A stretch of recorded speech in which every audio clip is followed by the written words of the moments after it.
Programa mixto, informativo, educativo y de opinión que puede ser escuchado por niños, niñas y adolescentes sin la supervisión de padres, madres o responsables. Horario todo igual.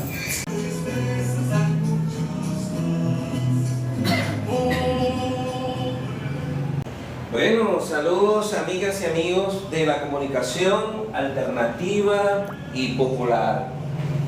Hoy saludamos a la gente de Radio PANA, la agencia de prensa alternativa nacional, a todas las personas de las redes sociales, tanto Facebook, Instagram y TikTok, a los medios alternativos de todo el país. Hoy es una conmemoración muy importante para el recuerdo, pero para que esa memoria nunca deje de fallar. Una memoria histórica que se vivió muy de cerca acá en el estado Yaracuy. Hoy se conmemora, no se celebra, hoy se conmemora 39 años de lo que la Cuarta República hacía aquí en Venezuela y todos guardaban silencio. Una de esas tantas masacres que desde el año de la mal llamada democracia se implementó lo que eran masacres, desapariciones, ¿no? Y aquí el estado de Yaracuy lamentablemente no fue una excepción de Venezuela, ¿no? Y en Yumare fue el escenario que un gobierno socialdemócrata, pero bien vinculado también por los socialcristianos, porque eran del mismo Adeco, Copellano, la misma gente, ¿no? Que en Yumare hicieron lo que llamaban la masacre de Yumare. Aquí se encuentran con nosotros familiares de las víctimas, de los que fueron cruelmente, primero agarrados, violando sus derechos humanos, torturados y luego fueron asesinados. Algunos de ellos fueron mutilados. Eso pasó aquí en Yaracuy. Aunque dicen por allá hay otros que lo agarraron en otras partes, ellos lo van a comentar su historia y lo trajeron, ¿no? Y muy de cerca vamos a conversar con la familia de lo que se llamó la masacre de Yumare. Hicieron un movimiento, un colectivo, ¿no? Yumare vive, me parece interesante porque nos casamos con la vida, no con la muerte, ¿no? Aquí están los familiares de ese caso que fue un día como hoy, 8 de mayo, pero del año 1986. Familiares del caso de la masacre de Yumare están con nosotros acá.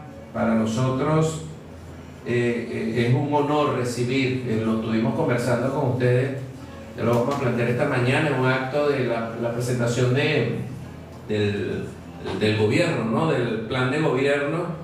Y cuando estuvimos nosotros haciendo ese reportaje, bueno, vamos a saludar, aquí está Dilia Rojas, hija, honra el nombre de su madre, ¿no?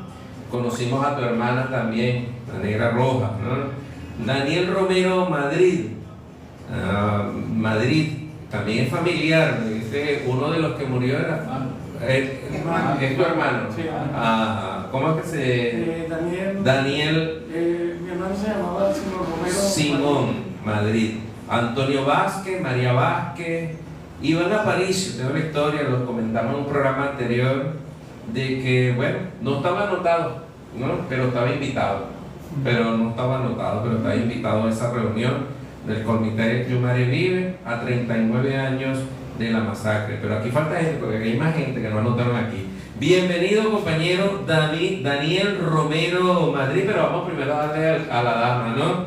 Dilia Rojas, bienvenida a Radio PANA, PANA porque somos venezolanos, a la Agencia de Prensa Alternativa Nacional. Bienvenida.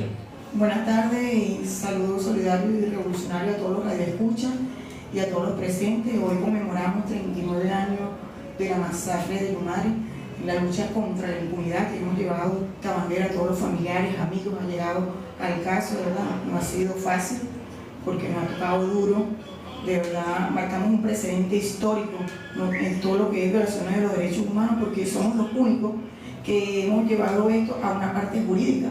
Somos la única masacre a nivel nacional, tal de Cantabria, tal de Amparo, tal de La Victoria, pero que no llevamos un proceso jurídico como lo hemos llevado nosotros.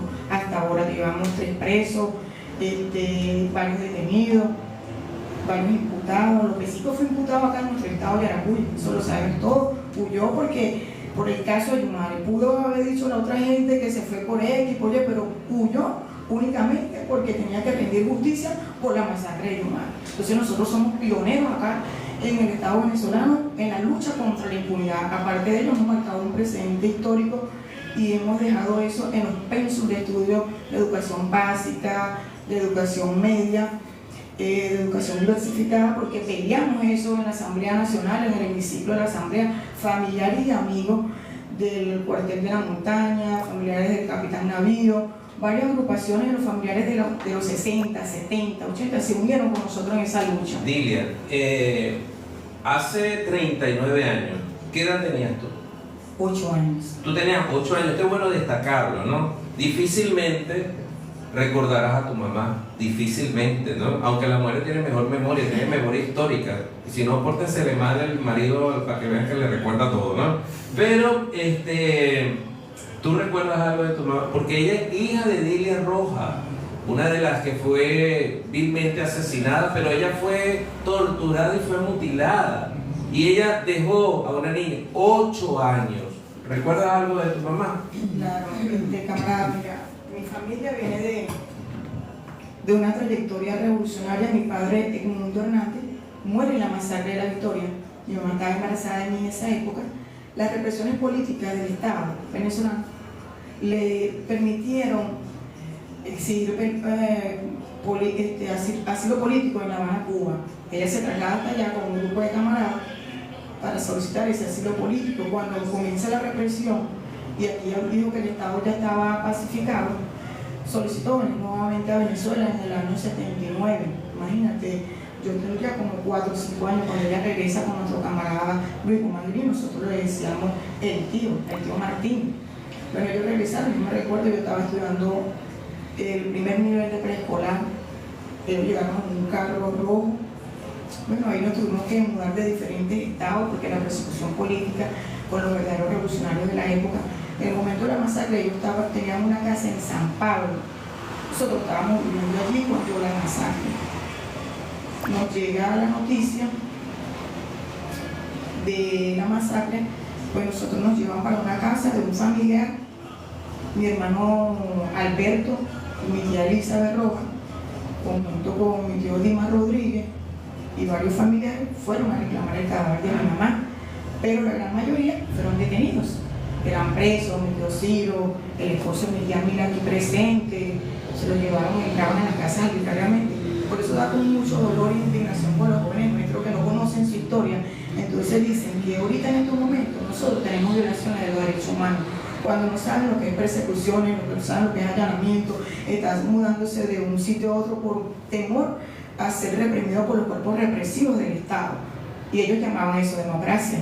Bueno, mira, ¿qué le estaba diciendo yo? Que de la memoria histórica, ¿no? Se acuerda hasta del carro rojo, ¿no? Imagínense, usted tenía 8 años. Pero estar con nuestro compañero, vamos a profundizar en esto, ¿no? Con el compañero Daniel, tú perdiste en ese momento a tu mamá, tú perdiste a un hermano. Me gustaría que te lo cuente Daniel Romero Madrid, para que, por favor, con el micrófono, para que cuente esa historia y luego vamos a pasar de la historia a algo muy importante que es la no impunidad, porque nombraste a un ciudadano, un asesino, que lo tiene un sector de la oposición como héroe, pero es un asesino serial, es un criminal de guerra, es un criminal que debería estar en este momento, Dios mío, creo que está en Costa Rica todavía, López Cisco, ¿no?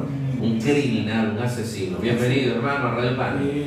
Bueno, ante todo, un saludo a todos los que escuchan y a la emisora alternativa Pana, ¿no?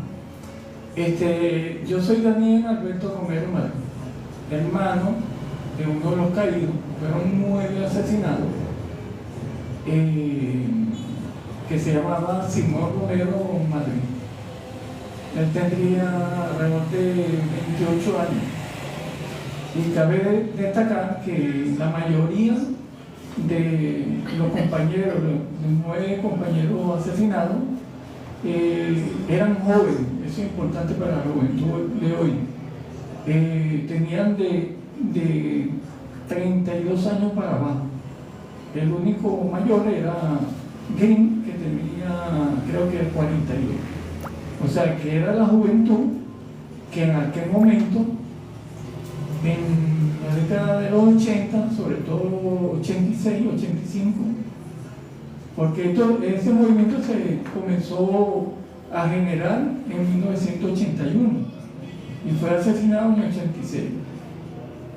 Entonces ellos, viendo la situación que existía en Venezuela, que era una represión de verdad, una represión como hubo en otros países, como en la Argentina, en otros países donde hubo dictadura abierta, pero en Venezuela era solapada. Y es bueno destacar que la DICI era una policía de exterminio. Ellos no capturaban, ellos asesinaban. Precisamente la DICI tiene una estela de masacre, una detrás de otra. Una de las más renombrables es la de Cantaura, después vino la de Yumare, participaron en el Caracazo. Y bueno, y después del Caracazo, inclusive participaron en el golpe de Estado contra Chávez. Y bueno, por ahí todavía la DICI en un número mayor de 40 agentes de la DICI participó en la masacre de Yumare. De esos 40, nosotros hemos logrado en 39 años condenar a 3. Entre esos un general, que no es un niñito, no es un cadete, un general que participó en la masacre. Y como mucha gente conoce, ellos fueron detenidos fuera de La Vaca, que aquí de Yaracuy sabe dónde queda la Vaca, un detenido fuera de La Vaca.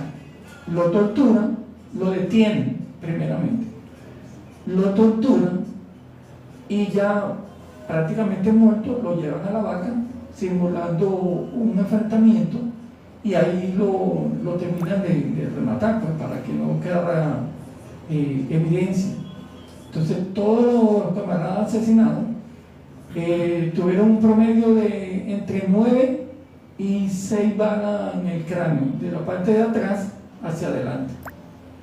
Cuando los familiares van a recoger sus familiares, ¿verdad? Las mamás, sobre todo las hermanas,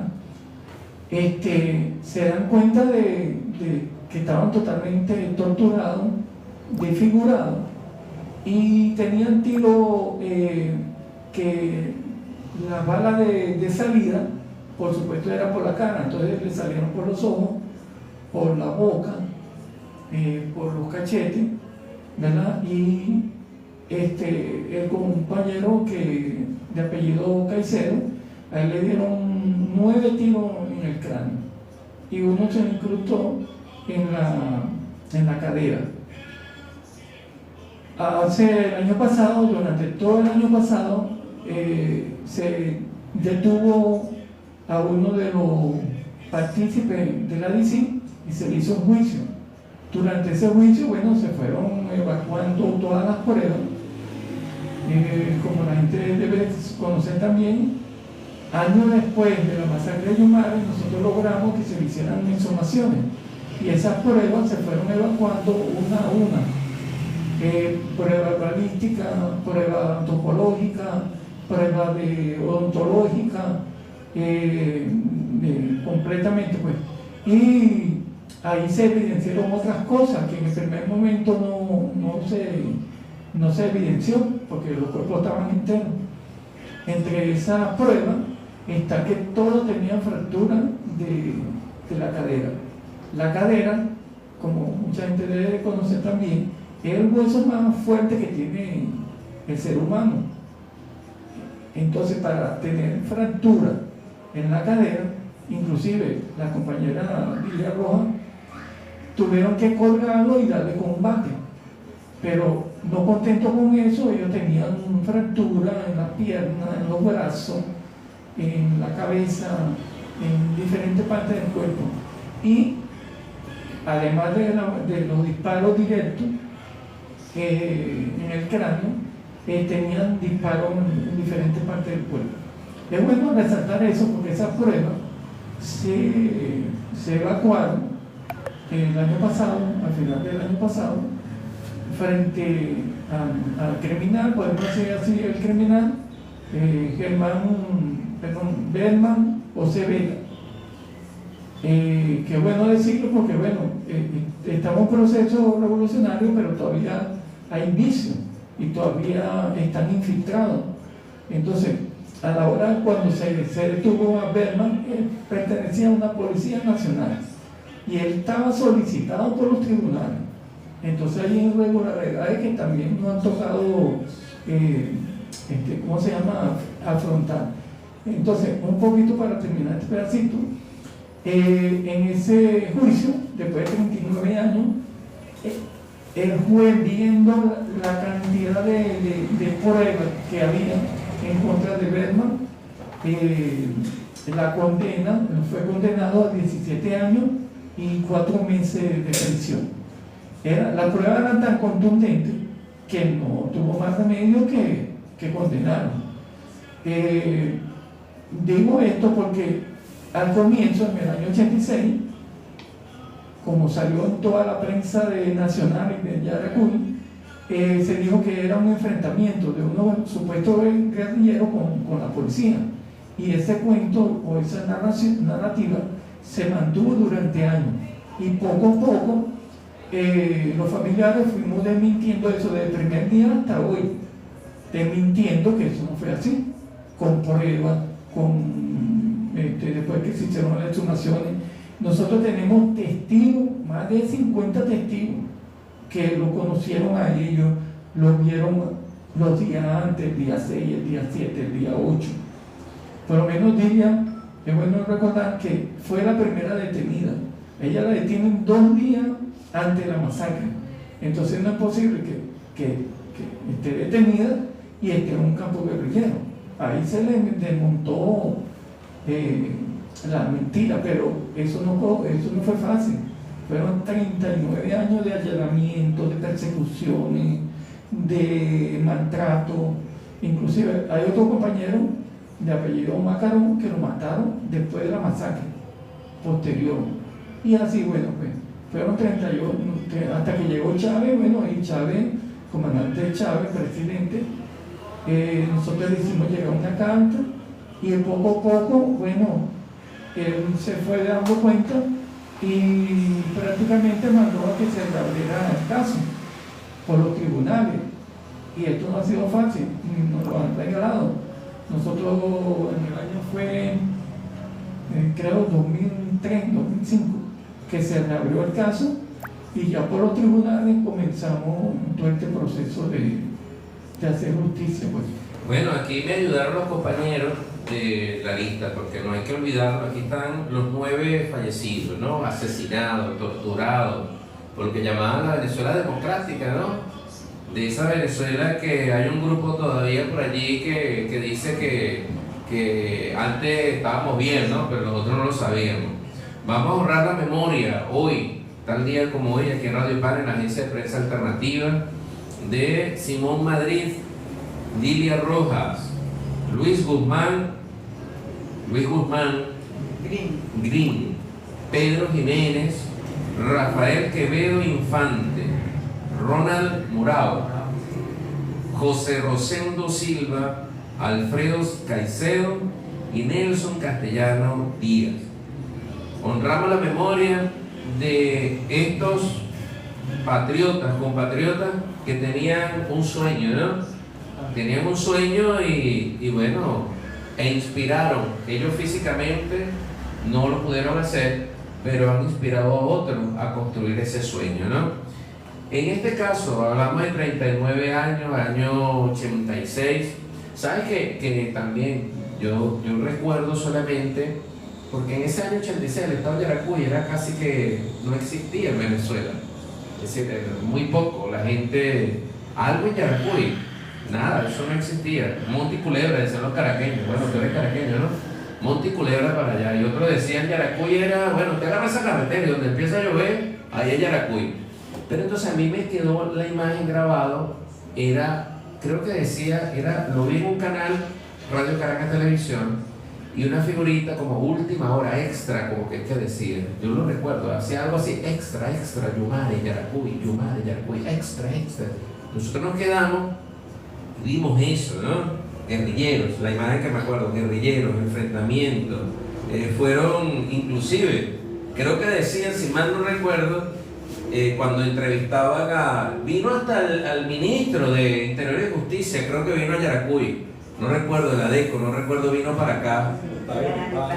Octavio Lepage, ¿no? Y vino a declarar aquí, si mal no recuerdo, estaba como que fumando cuando estaba dando la declaración, si mal no recuerdo. Es la imagen que tenga, ¿no? Pero entonces ellos no solamente dijeron que fue un enfrentamiento, ¿no? Si mal no recuerdo, dijeron que ellos fueron, ¿cómo es que se llama? Emboscados. Y duró que es decir, ellos fueron emboscados por estos guerrilleros, ¿no?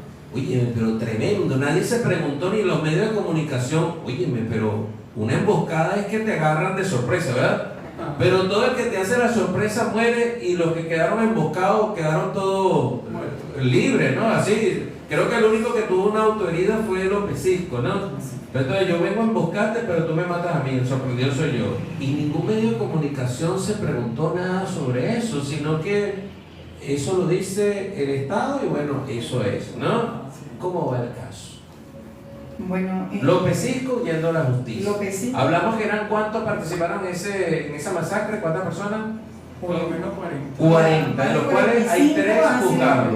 45 están siendo imputados porque cuando la querella no aparecían 18, pero cuando el general es enjuiciado, él delata a 18. ¿Qué general? El general Alexis Sánchez Paz. Yo no caigo solo, aquí también está esto. Él delató a...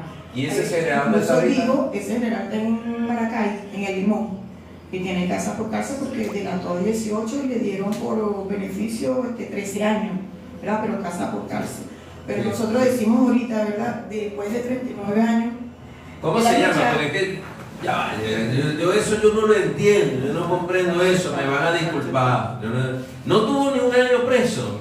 No, o sea, le dieron 13 años de casa por cárcel, el cual nosotros no estábamos de acuerdo porque, o sea, a él le correspondía, se sabe que colaboró con la justicia venezolana y no tenemos nada en contra de eso. Pero, y la violación de los derechos humanos de nuestros seres queridos, cuando se le fueron arrebatados sus vidas, que primero fueron secuestrados, él admitió que él dio la orden para que le pusieran el uniforme encima de su ropa civil, encima de sus vestiduras. Entonces nosotros... ¿Cómo es que se llama el general? Alexis Sánchez Paz. ¿Y en este momento dónde está ese individuo? En El Limón. ¿Pero está todavía detenido en casa por cárcel o ya pagó los 13 años? Oye, eso fue enjuiciado en el 2009, estamos a... Ya pagó, ya está libre. Sí, ya ese ya no está aquí en Venezuela, me imagino yo. ¿verdad? No, pero no solamente eso, sino que imagínate, como dice el camarada Daniel, muchas irregularidades han estado pasando, porque si aquí hay justicia, de verdad, en esta revolución el llamado a esas autoridades competentes. ¿Por qué? Porque no hemos conseguido, como dijo el camarada Daniel, que muchos de ellos, la gran mayoría, han estado trabajando en cuerpos de seguridad del Estado. Actualmente, mira, fíjate, Joan Fernández León era jefe de seguridad de una alcaldesa nuestra en El Soro, en Ciudad Bolívar, ¿me entiendes? Entonces, así mismo fue Bernardo José Vega, también era un militante activo de los cuerpos represivos, de los cuerpos estatales ahorita, cuando él viene de una denuncia donde está siendo juzgado, sentenciado, y él se cae con la chapa de López Cisco, pues, con la chapa del antiguo DC, ni siquiera con las credenciales actuales, sino que cuando lo registran y lo detienen, él está solicitado. Y para él eso fue un error, no fue un error, usted tiene que ir preso, y eso nos costó. Mira, yo les digo a la gente que me escucha por Radio Pana, la agencia de prensa Tartaviva, saludamos a los que están conectados. Yo sé que en TikTok debe estar ahí, no sé, Iván que está ahí, deben estar saliendo muchas cosas por allí, ¿verdad? Mucha gente viendo este programa. Ahora se dan cuenta, porque cuando decimos que a veces hay algunos saboteos dentro de nuestras industrias, dentro de nuestras empresas. Porque a veces, por ejemplo, yo puedo decir, y disculpen que a lo mejor me estoy desviando, pero yo se puedo decir, óyeme, la página Patria, ¿no? Que el presidente anunció que del 1 en adelante iba a haber un pago, ¿no? Sí. ¿Cierto? Disculpen, pero yo le quiero decir esto, ¿y por qué ya estamos a 8? ¿Por qué no? ¿Eso se puede considerar un saboteo? porque están dejando quedar mal al presidente. Entonces, ¿a qué voy yo? Óyeme, si esta gente son unos criminales, unos asesinos, ¿ah?, que están siendo juzgados, algunos investigados, hay unos que ya están, bueno, casa por cárcel, y dentro de los estados tienen cargos de seguridad, imagínense qué queda para los demás. ¿Ah? ¿Qué queda para los demás? Estamos infiltrados con gente muy mala, ¿vale? Que le están haciendo daño al país. Así es, el llamado a eso, a que hagan las revisiones necesarias, los cambios necesarios. No es que estemos criticando al Ejecutivo Nacional ni estatal, le hacemos el llamado a cumplir nuestra Carta Magna, porque imagínate, los crímenes de lesa humanidad no prescriben. Y nosotros estamos marcando un precedente histórico en todo lo que es de las violaciones de los derechos humanos. Mira, hace rato tú nombraste a los camaradas caídos.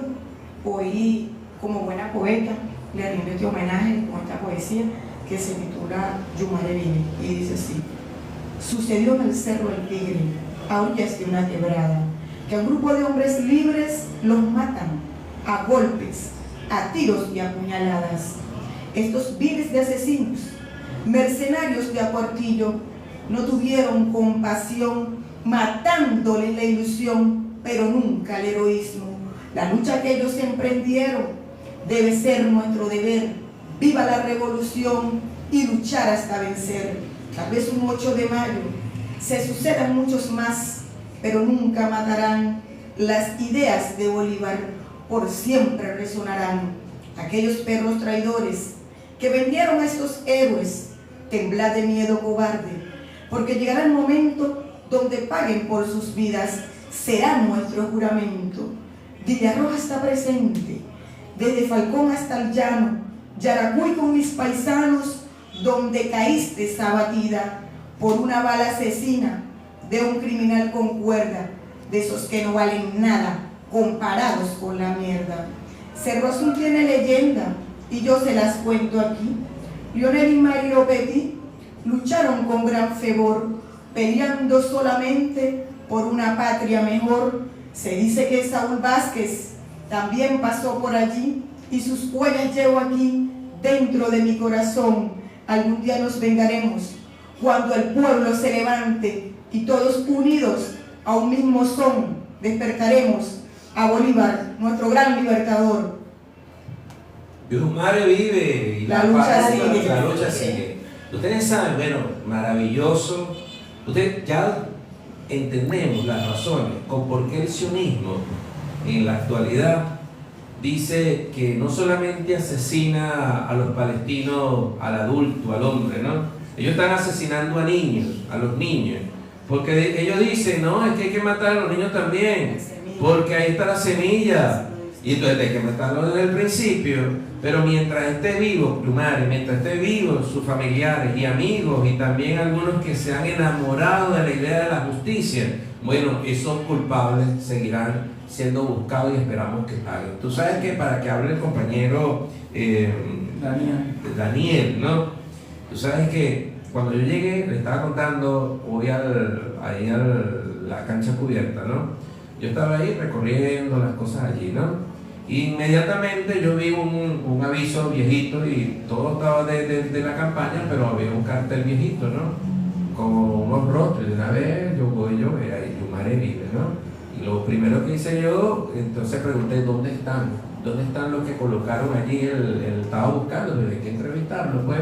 Y entonces ahí fue donde me consiguieron ustedes, ¿no? ¿Por qué? Porque eso no puede... Ese cartel dice muchas cosas. Ese cartel ha viajado para muchos lados, ¿verdad? Ha estado en muchos sitios, ¿no? Y no se cansa. Ese cartel. A lo mejor ustedes ni se acuerdan en qué año hicieron esa valla, ese parque. O sí se acuerdan, ¿no? Sí se acuerdan, ¿no? Ahí están las imágenes, pero solidariamente está Yumare vive, están las fotos, pero ahí hay fotos de dos mujeres. Está Dile, esta otra mujer que no aparece aquí. Me imagino que es la de Cantaura, ¿no? No. ¿La de cuál? ¿Cuál es la otra mujer? También yaracuyana, víctima del gobierno opresor de Caldera. Ajá, pero ella la asesinaron ¿en dónde? En el estado Cojedes, pero era yaracuyana. ¿En qué año la asesinaron? 29 de julio del año 73. En el 73. Dio la noticia a la radio que no la podía creer. Era el gobierno de Caldera, con sus sabuesos humanos, habían masacrado a Laida en la ciudad de San Carlos. Se había ido a San Carlos, tierra del estado Cojedes, a luchar por Venezuela como las grandes mujeres. Era una heroína valiente del pueblo yaracuyano, una víctima más del gobierno copellano. Era un gobierno opresor que Betancur nos dejó, asesinos de mi pueblo, que Bolívar libertó. Honor y gloria a los mártires. Todos debemos detener. Viva la revolución y luchar hasta vencer. Era en una madrugada cuando el gobierno llegó. La inocente del caso, las puertas se las abrió. No mediaron más palabras cuando el traidor disparó. Abatido y sollozante, al suelo se desplomó. Con la sangre que lo ahogaba, viva la revolución. Bueno, mira, con ese poema yo quiero invitar aquí, yo voy a ceder mi puesto, ¿verdad? Yo voy a ceder mi puesto, yo quiero invitar aquí a un compañero que estaba en la lista, pero no llegó, ¿verdad? No estaba en la lista, estaba invitado para estar en la lista. Al compañero Iván Aparicio, yo quiero que se siente acá para continuar esta conversa. Voy a estar allá pendiente de todo, revisando algunas cosas, porque Iván tiene muchas cosas que contar de esta historia. Iván tiene mucho que compartir con ustedes también, y yo quiero cederle mi espacio a Iván para que continuemos este programa especial, y gracias por venir y aceptar la invitación, Iván. Toma mi micrófono allí y adelante, hermano. Bueno, buenas tardes, saludos a todos los que están entonces en sintonía con este programa en la tarde de hoy. Sí, como los compañeros acaban de decir y tú también lo acabas de informar, son 39 años que han pasado del año 1986 hasta ahora, y no ha habido descanso pues para buscar, digamos, que esto no se olvide y poder, digamos, decir qué realmente qué fue lo que pasó. Es bueno señalar que los años 70 se van, digamos, precisamente se van los años 70 con una masacre que sucedió en La Victoria, como lo acaban de decir acá, y murió ahí asesinado, digamos, el padre de la camarada Lidia, que está aquí con nosotros. Y nos recibe los años 80, entonces, en el año 82, con la conocida masacre de Cantaura, donde más de 20 y tantos, 30 compañeros también señalados como guerrilleros, bueno, fueron asesinados en ese entonces, y quien mandaba en ese momento era Luis Herrera Campín. Se inauguraba los 80 con ese presidente.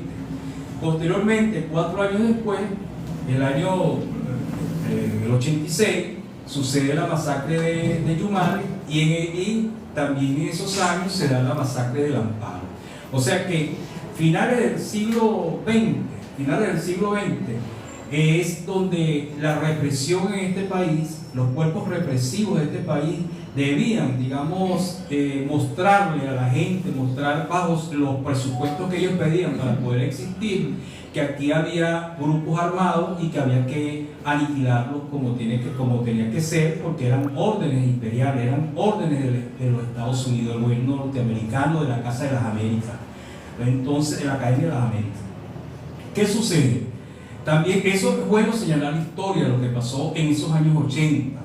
Y porque a veces dicen, no, bueno, mataron 9 compañeros y más nada, y se queda ahí, ¿no? ¿Quiénes eran esos compañeros y en qué contexto histórico digamos, de la Venezuela entonces se enmarca ese hecho?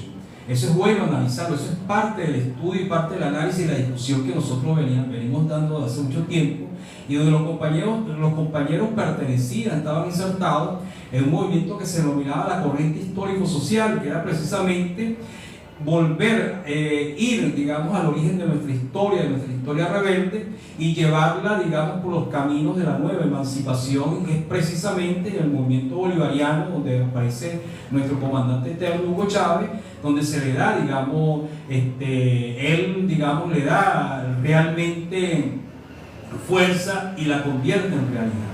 Eso por un lado, pero es que también estamos enfrentados, fíjate, en pleno siglo XXI, comenzando el siglo XXI, estamos enfrentados a lo que son los aparatos, al Estado de Derecho, es decir así, lo que les toca implementar justicia. es el mismo, son los mismos procedimientos del siglo XX, en el siglo XXI, son los mismos jueces cómo actuaban en ese momento de la Cuarta República, cómo actúan ahora en la Quinta República, donde si el débil jurídico no tiene la forma, digamos, la manera, los recursos de poder defenderse, ese débil jurídico se queda, digamos, pasa a ser culpable, de acusador pasa a ser a un acusado, que eso fue lo que estaba sucediendo hasta hace poco. De los compañeros se demuestra que no hubo ningún enfrentamiento guerrillero, que fueron, como tú lo acabas de decir al inicio, fueron secuestrados primero, privación ilegítima de su libertad, los llevan a campos de concentración para torturarlos, después de torturarlos los asesinan, los fusilan, después de fusilarlos, ese general que estuvo preso, que le dieron casa por cárcel. Bueno, ¿sabe quién era ese general? Ese general era el comandante del TO5 aquí en el estado de Yaracuy, prestarse para este tipo de cosas. Y los cuerpos no solamente la DICI del momento, era lo que llamaban también anteriormente la PTJ, que ahora tiene otro nombre. Se prestaron para hacer, cuando hacen todo ese levantamiento, digamos, toda esa experticia que la llevan a los tribunales, bueno, que los compañeros pasan a ser, digamos, culpables, los asesinan y eran culpables porque ellos hicieron una emboscada a un grupo, a una patrulla, como decir, de indefensos, DICI para ese momento. Cosa más rara, ¿no? El que embosca, que sorprende, es el sorprendido. Entonces, de ahí, estamos enfrentados a eso. El débil jurídico todavía sigue existiendo. Entonces, fíjate, 40 y tantos señalados, investigados, y solamente tres han ido, digamos, han sido señalados realmente como culpables. ¿Y eso es producto de qué? Porque luego, ya bueno, estamos en el año 2025, el 2000, por lo menos hay 24 años allí, de los 39. ¿Qué pasa? ¿Qué sucede con eso? Por eso es que este tema es sumamente importante. Nosotros hablábamos con los compañeros que ya, bueno, el año que viene ya son 40 años, fíjate tú, se cumplen 40 años, y para el año que viene ya nosotros debemos estar produciendo un material, digamos, el comité de Yumare Ville debe estar produciendo un material para la historia, para el estudio real, no solamente de la historia esa que conocemos, de hechos, de narración de hechos, es la historia como esa jurídica, eso de lo que se discute en las universidades, por lo menos el que estudia estudios jurídicos, de hecho, para ser un abogado de la República. Entonces tú dices, bueno, me gradúo de abogado para defender a quién, soy fiscal para defender, para acusar a quién, soy juez para intentar hacer justicia, pero justicia para quién, la justicia para quién. Entonces todavía en la Quinta República, todavía en el siglo XXI existen libretos, vamos a decir, códigos que son antiguos, que son, digamos, y que forman parte de ese Estado que nosotros tenemos que desmontar, ese Estado jurídico que nosotros tenemos que desmontar y montar un nuevo Estado para que cambien estas relaciones de tribunalicia, digamos, de señalar, de poder acusar, de poder decir, de implantar justicia y que, digamos, se señale a quien tiene que señalar. Porque si alguien cometió, fíjate tú, ya se sabe que es una masacre. Si es una masacre, tiene que haber quienes cometieron esa masacre. Ya se sabe contra quién lo hicieron. Ahora hay quienes cometieron esa masacre. Ya lo sabemos quiénes fueron. Desde el punto de vista, ya lo que, por ejemplo, digamos, el Estado se prestó para eso. ¿Por qué se prestó el Estado para eso? Porque el presidente era Jaime Lucinchi, el de Relaciones Interiores era Octavio Lepage, los mismos que siempre habían participado en este tipo, habían dado la buena pro para que se dieran este tipo de cosas. Bueno, entonces, y se saben los actores materiales del hecho.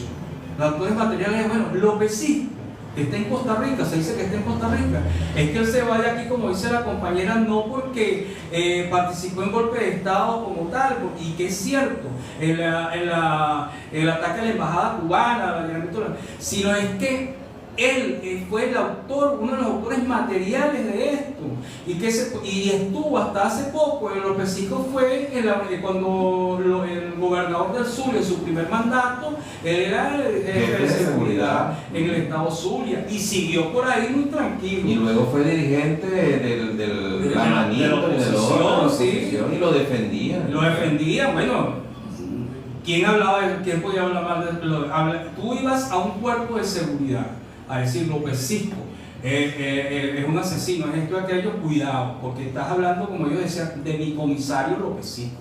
En los cuerpos de seguridad actuales. No estamos hablando de 20 años atrás, estamos hablando de los actuales. Entonces, este tipo de cosas existen. Contra este tipo de cosas es que el Comité Yumare Vive, digamos, está haciendo justicia o pide hacer justicia. No es para recordar por recordar, no es para hacer un homenaje por un homenaje, para recordar la muerte. Nosotros no estamos recordando la muerte, nosotros no estamos haciéndole, digamos, apología a la muerte. Apología a la muerte. Yumare vive.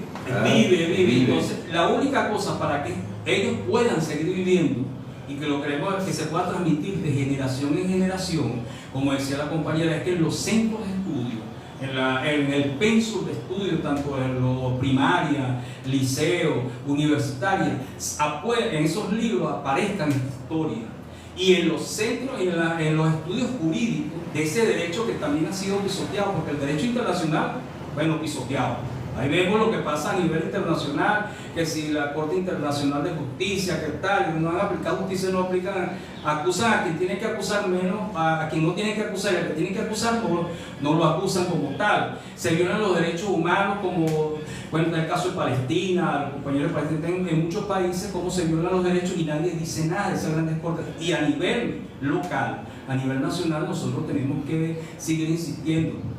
Así como se está pidiendo revisión de los códigos penales, de todo este tipo que son cosas que son arcaicas, bueno, nosotros seguimos existiendo, diciendo que para que esto tenga vida y se pueda hacer justicia, es que se cambie la forma, la manera de ser de hombres y mujeres que hoy administran la justicia, que están en la responsabilidad de ser fiscales, de ser jueces, de ser abogados, de estar al frente de un cuerpo de inteligencia como tal, y realmente respondan a lo que tienen que responder, a la ley, a la verdad, no como hasta ahora, insisto, el siglo XX se fue con esta masacre y apareció el siglo XXI con personas en las instituciones jurídicas, tribunales, defendiendo la masacre. Bueno, hablando de eso, Iván, y yo les voy a poner otra tarea más, ¿verdad? Porque resulta que, bueno, la primera tarea que tengo en mi cátedra de formación sociocrítica, el día lunes a las 9 de la mañana tengo un grupo de estudiantes, luego a las 10:30 tengo otro grupo de estudiantes, y el jueves a la 1 de la tarde tengo un grupo de estudiantes. Entonces, ¿qué sucede? Yo los invito, no sé si el Comité Yumare Vive se organiza para que tengan 3 clases, ¿no? Se dividen 2 por clase y le digan a esos muchachos de la Universidad Politécnica Territorial lo que ustedes están defendiendo, lo que ustedes representan, porque ellos están muy, lamentablemente, en este mundo globalizado de información, muy desorientados de lo que sucedió en el país. Entonces, al finalizar nos ponemos de acuerdo para que se acepten la invitación. Pero hay otra cosa que quería comentar, que en la actualidad no se ha hecho justicia con la masacre de Yumare, o cuando hay 3 procesados, qué sé yo, ¿verdad? Pero nuestras cárceles también a veces están llenas de gente que han sido condenada por eso mismo que está hablando Iván. Tengo ya por lo menos 3 casos que me han llegado de que el defensor público le dice a la persona: no vale, pero échate la culpa y duras unos meses ahí ya, porque ese juicio es muy largo y tú no tienes. Entonces la gente que no ha hecho cometido delito, creyendo en la buena fe de su abogado o defensor, entonces se echa la culpa. Entonces hay una situación que es los códigos que está hablando Iván, y es el compromiso que estoy seguro que Iván va a llevar a la Asamblea Nacional, ese compromiso de esa voz de los que no tienen voz, Iván. Entonces primero la invitación se la acepta y luego los nuevos Yumare Vive, pues, es decir, seguir luchando por la justicia de estos 9 patriotas, pero también para seguir haciendo justicia con muchas personas que en estos momentos están a lo mejor en nuestras cárceles injustamente. Adelante, hermano. Sí, mira. Mueve un poquito aquí abajo, que creo que lo movieron. Dale ahora, por favor. Dale para. No, fui yo que te quité. Dale, ahora sí, dale, disculpe. Bueno, como estamos llegando más o menos a las conclusiones, es importante muchas de las cosas que tú vienes planteando, ¿no? Hay unas nuevas generaciones que desconocen lo que pasó en las décadas anteriores, porque precisamente la Cuarta República anestesió al país. Ellos mataban, asesinaban y eso quedaba así y pasaban la página. Pero es importante que las nuevas generaciones investiguen y se enteren de cosas que pasaron durante décadas, inclusive de los años 60, después de la caída de Pérez Jiménez, o lo que se llama ahorita la Cuarta República, pero era una Cuarta República, era un Estado terrorista, eso hay que recargarlo, un Estado que masacraba. Aquí hay más de 20.000 asesinados en Venezuela durante la Cuarta República, y dentro de esos 20.000 hay otra cantidad que son desaparecidos. ¿Y por qué son desaparecidos? Porque sus cuerpos no han sido encontrados. Entonces, como no han sido encontrados, no se pueden enumerar.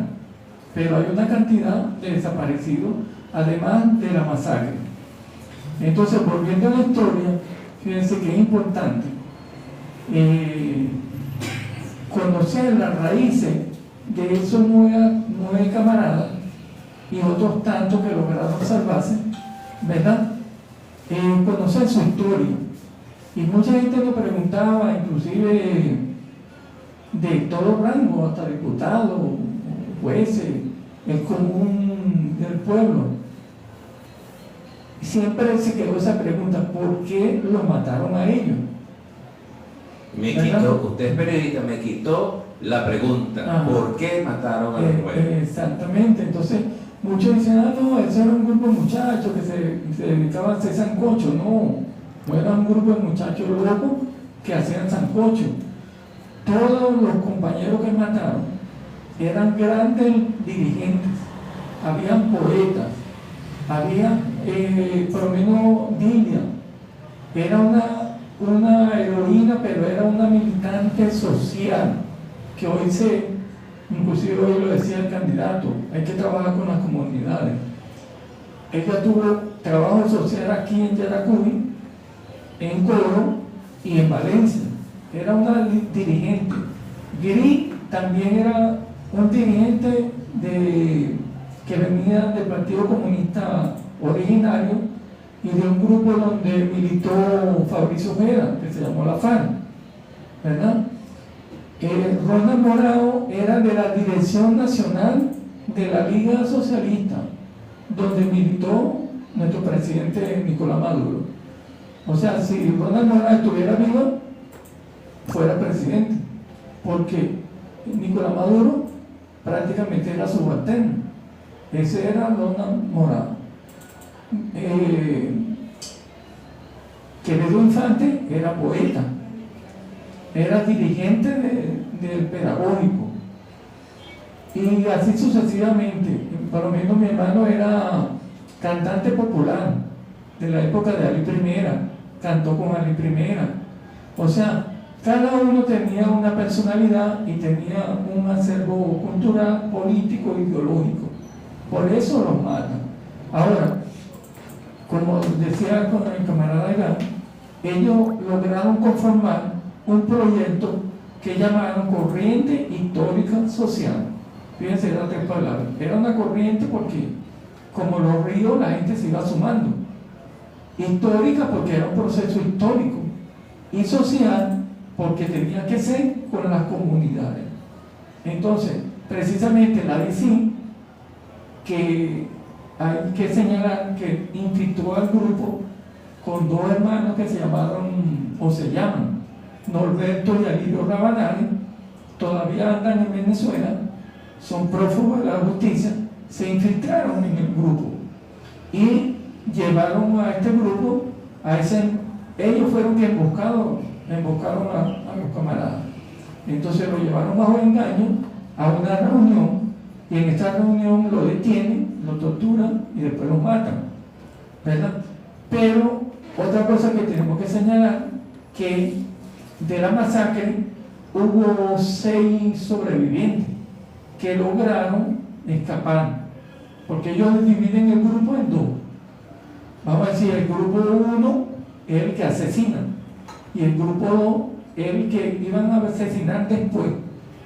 Y como se señaló aquí, a los que ya fueron víctimas, fueron asesinados, les pusieron encima de la ropa civil, les pusieron encima ropa militar. ¿Dónde están esos 6? Esos 6, bueno, están luchando, están aquí en Venezuela. Murió uno y los otros, bueno, son miembros del comité de Yumare Viví, de la lucha. Pues ellos han sido muy importantes porque ellos, con los testimonios de ellos, fue que se pudo reconstruir en parte lo que realmente había sucedido. Porque ese primer día había mucha confusión, pero con la ayuda de ellos y los testimonios de ellos, se fue reconstruyendo. Realmente nosotros tenemos una crónica desde el 7 de mayo hasta ahorita, de todo lo que sucedió. Ojalá eso se pudiera publicar, porque también, como dije al comienzo, hay una nueva generación que necesita conocer lo que realmente pasó. Inclusive hoy en las Fuerzas Armadas, lo decimos de manera formativa, ellos tienen la versión que dio la DICIN hace 39 años. Hace falta que también nuestras Fuerzas Armadas conozcan la verdad de lo que realmente sucedió, porque ahí estuvo implicado el TO5, como bien lo dijimos, y un teniente que era el encargado del TO5, y fue que entregó los uniformes militares a López Cisco. Entonces, una combinación de los militares con la policía política. No son todos, por supuesto, pero eso hay que decirlo para que se corrija a futuro, ¿verdad? Toda arbitrariedad y, por decirlo de alguna manera, el Estado reivindica a los familiares. Bueno, mire, vamos a ir concluyendo, pero otra tarea que va a hacer, a mí me gusta hacer tarea, vale, mira, le ponemos a disposición Prensa Pana para que un artículo de opinión allí, los que quieran escribir, pues nos pueden enviar, y ese es un semanario, sale todos los domingos, es digital, pero está a su disposición. Igualmente Venezuela es Noticia, un informativo nacional. Como es un comité, toda la semana pueden mandar del comité un micro de 2 minutos, ¿verdad? Y ahí lo pasamos por Venezuela es Noticia todo la semana, una vez a la semana, estamos una vez el martes y el miércoles disponibles para que Yumare vive, pero que también Yumare esté permanentemente en la Agencia de Prensa Alternativa Nacional e Internacional, y bueno, lo ponemos a su disposición. Vamos a ir concretando para que vaya finalizando y luego cada uno toma la palabra también. ¿Iba a agregar algo? Sí, mira, es una cosa bien importante, porque a nosotros nos enseñan a separar la historia, como una cosa pasó hace 20 años y Bolívar por allá y qué sé yo, Zamora, pero la historia está unida. ¿Y por qué yo digo esto? Mira, hoy asistimos a un acto de la presentación del nuevo candidato al estado Yaracuy. Y como decíamos al comienzo, hace 30, 40 años, Yaracuy se conocía porque producía caña y echaba polvo para el resto de los estados, ¿verdad? Porque las cenizas llegaban hasta Lara. La ceniza era un productor de caña. Eso se conocía en Yaracuy. Pero hoy, viendo en esa multitud que estaba en el gimnasio cubierto, por la Alameda Parra, una población combativa, una población de Yaracuy entusiasta y organizada, uno dice, mira, los muchachos no araron en el mar. Mire, pero el tiempo es finito y las redes sociales nos van a cortar en 1 hora. Así que bueno, el tiempo es un verdugo también. Entonces, para ir concluyendo, tenemos 3 minutos. Adelante tu despedida, hermano. Bueno, adelante, pues, aprovecha. Bueno, esa es mi despedida. Bueno, ahora. Ahí está un pueblo que era el sueño de estos camaradas que asesinaron, Y ese pueblo, bueno, tiene que buscar esas raíces porque precisamente mueren acá en Yaracuy. Ellos tenían razón porque ellos estaban construyendo ese proyecto aquí en Yaracuy que se llamó la Corriente Histórica Social. Adelante, Iván. O bueno, la dama y después despide Iván. Adelante. Bueno, para despedir, hacemos el llamado a la colectividad, a todos los radioescuchas para las conmemoraciones que serán en los próximos días. Después de terminar la campaña, pensamos realizar el evento conmemorativo a los 39 años, evento el cual suspendimos por dicha campaña, pues, por el apoyo al candidato, pero el llamado es a la nueva juventud, como dice el camarada Daniel, a prepararse, a leer su historia, a conocer de dónde venimos y hacia dónde vamos, ¿verdad? Estos camaradas caídos no oraron en el mar, como lo dijo nuestro camarada acá de Pana. Entonces, bueno, nosotros, el llamado es a eso, a que la colectividad se sume y aceptamos las tareas que nos está colocando el camarada de mandar y de seguir preparando a la juventud de relevo con los conocimientos que tenemos y las herramientas necesarias para continuar y el proceso bolivariano y revolucionario. Bueno, hasta la victoria siempre. Nos verán en cada amanecer en los ojos del pueblo. Bueno, como el comité se llama Yumare Vive, nosotros queremos despedir entonces este programa diciendo lo siguiente. Simón Romero Madrid, presente. Ilia Antonia Rojas, presente. Luis Guzmán Green, presente. Pedro Jiménez, presente. Rafael Quevedo Infante, presente. Roland Morado, presente. José Rosendo Silva, presente. Alfredo Calceo, presente. Nelson Castellano Díaz, presente. Hasta la victoria. Siempre venceremos.